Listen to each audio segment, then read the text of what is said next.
नमस्कार, मी ज्ञानेश्वर सोरासे. आपण पाहत आहात आपला महाराष्ट्र.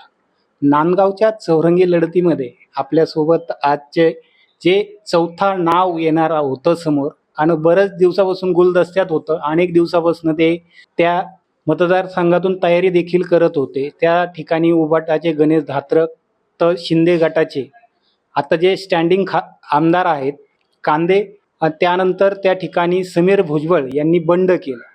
कांदे आणि समीर भुजबळांचं त्या ठिकाणी डिक्लेअर न झाल्यामुळे त्यांनी बंडखोरी करून अपक्ष उमेदवारी सोमवारी त्या ठिकाणी ते फॉर्म भरणार आहेत. तर त्या ठिकाणी चौरंगी लढत होणार असून ह्या चौरंगी लढतीमध्ये जे चौथं नाव समोर येतं, शेतकरी पुत्र मराठा संघर्ष योद्ध्याचे खंदे समर्थक नाना बच्छाव हे त्या ठिकाणी सोमवारी अर्ज दाखल करणार आहेत. ते आपल्यासोबत आहेत. त्यांनी वारंवार मराठा आरक्षणासाठी नाशिकचा बालेकिल्ला लढवलेला आहे. ते आपल्यासोबत आहेत. नाना भाऊ, आपल्या महाराष्ट्रामध्ये स्वागत आहे. नमस्कार. आपण सोमवारी फॉर्म भरणार आहात, काय सांगाल आपली पहिली प्रतिक्रिया? आणि आपण जरांगे पाटलाला देखील भेटून आला आहात. उमेदवारीचं नेमकं काय झालं आणि ते कधीपर्यंत डिक्लेअर करणार आहे? जय शिवराय. परवा आम्ही जरांगे पाटलांची भेट घेऊन आलो. त्यांनी बोलवलेलं होतं बैठकीसाठी आणि नाशिक जिल्ह्यातले अनेक उमेदवार तिथं भेटीसाठी आलेले होते. तर जरांगे पाटलांनी आम्हाला त्या दिवशी सांगितलं की तुम्ही आता फॉर्म भरून टाका आणि 30 तारखेला मी नावांची यादी जाहीर करेल.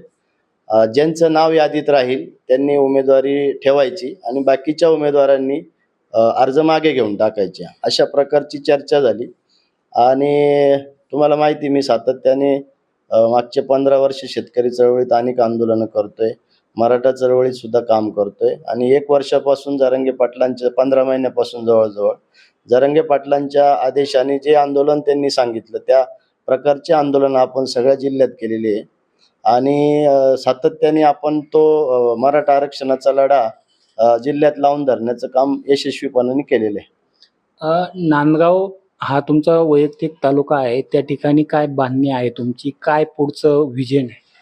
नांदगाव तालुका सगळ्यात महत्त्वाचं म्हणजे सिंचनाचा फारच बोजारा उडालेला तालुका आहे आणि दुष्काळी तालुका म्हणून आमची ओळख आहे.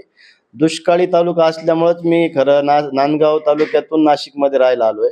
परंतु मी सातत्याने आंदोलनाच्या माध्यमातून आणि शेतकरी आंदोलनाच्या माध्यमातून मी जिल्हाभर आंदोलनं करतो. ते 15 वर्षापासून करतो ॲक्च्युली. आणि दुसरं असं की मराठा चळवळीचं काम करत असताना आता आम्ही पूर्ण जिल्ह्याचे 2-3 दौरे केले आणि पाटलांचा प्रत्येक दौरा आम्ही यशस्वी केलेला आहे. त्या निमित्ताने माझं ऑलरेडी आणि नांदगाव तालुक्यामध्ये माझं जवळजवळ प्रत्येक गावात नातं होत आहे आणि माझं सातत्याने फिरणं चालू आहे नातेवाईकांना, सगळ्या मित्रमंडळींना. आणि फक्त मराठा समाजातच नाही तर माझ्या सगळ्या समाजामध्ये मित्रमंडळी आहे, सगळ्या शेतकरी संघटना, सगळ्या मराठा चळवळीतल्या लोकांनी, तसेच इतर दलित संघटना असतील, मुस्लिम संघटना असतील, अशा जवळजवळ इथल्या आंदोलनात मला 700 संघटनांनी पाठिंबा दिलेला आहे. त्याच्यामुळे नांदगाव तालुक्यात सुद्धा सगळ्यांची भावना अशीच आहे की तुम्ही उमेदवारी करणार असाल तर आम्ही सगळे तुम्हाला पाठिंबा देऊ. आणि मी त्या सगळ्या माझ्या सहकाऱ्यांच्या भरोशावर आणि मराठा समाजाची आमची मोठी वोट बँक आहे, तसंच बहुजनांच्या सगळ्या जाती धर्माच्या सुद्धा, कारण आम्ही कोणाच्या जातीच्या धर्माच्या विरुद्ध कधीच आंदोलन मोर्चा केला नाही. त्याच्यामुळं मला सगळ्यांच्या मतं मिळतील अशी अपेक्षा आहेच. त्याच्यामुळे मग मी नांदगावमध्ये निवडणूक लढण्याचा निर्णय घेतला. सगळ्यात मोठा मेसेज 2 दिवसापासून हा फिरतोय की लोकवर्गणीतून सगळे लोक तुम्हाला उभे करतात. मुळात मला आत्ता मागाशीच एक फोन आला होता का सगळ्यात मोठी मदत मी पहिली जाहीर करणार आहे. तर मला आनंद आहे का बुवा नुसतं नाशिक जिल्ह्यातलीच मंडळी मला मदत करणार नाही, तर मी मागच्या 10 वर्षापासून उत्तर महाराष्ट्रात 5 जिल्ह्यात काम करतो. सगळ्या शेतकरी चळवळ, मराठा चळवळ आणि इतर सगळ्या सामाजिक चळवळी जेवढ्या पण आहे, दलित, मुस्लिम, सगळ्या समाजाच्या चळवळींमध्ये मी सक्रिय सहभागी असल्यामुळं सगळ्या चळवळीच्या लोकांनी मला आर्थिक मदत करण्याचं आणि स्वतः प्रचाराला येण्याचं आश्वासन दिलेलं आहे. आणि प्रत्यक्षात तुम्हाला आता फॉर्म भरण्याच्या दिवशी सगळे लोक आलेले दिसतील तिथे.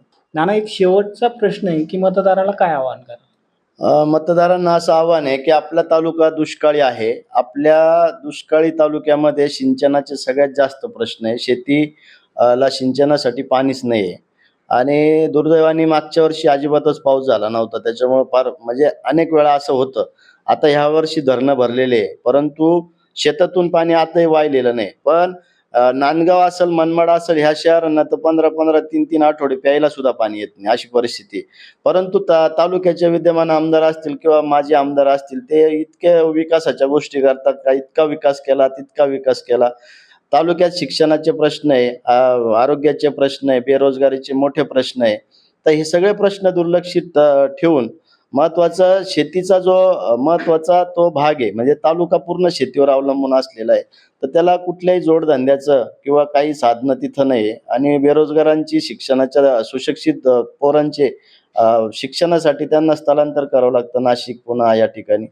तर हे सगळे प्रश्न तालुक्यात वासून उभे असताना त्याच्यातल्या त्याच्यात आमचा महत्वाचा जो प्रश्न आहे का, जिव्हाळ्याचा प्रश्न आहे आरक्षणाचा. तर आता तुम्हाला माहिती असेल, भुजबळांनी पूर्ण राज्यभरातला मराठा समाज अंगावर घेतलेला आहे आणि त्याच्यात समीर भुजबळ यांनी आता आमच्या इथं अपक्ष उमेदवारी करण्याचा निर्णय घेतलाय.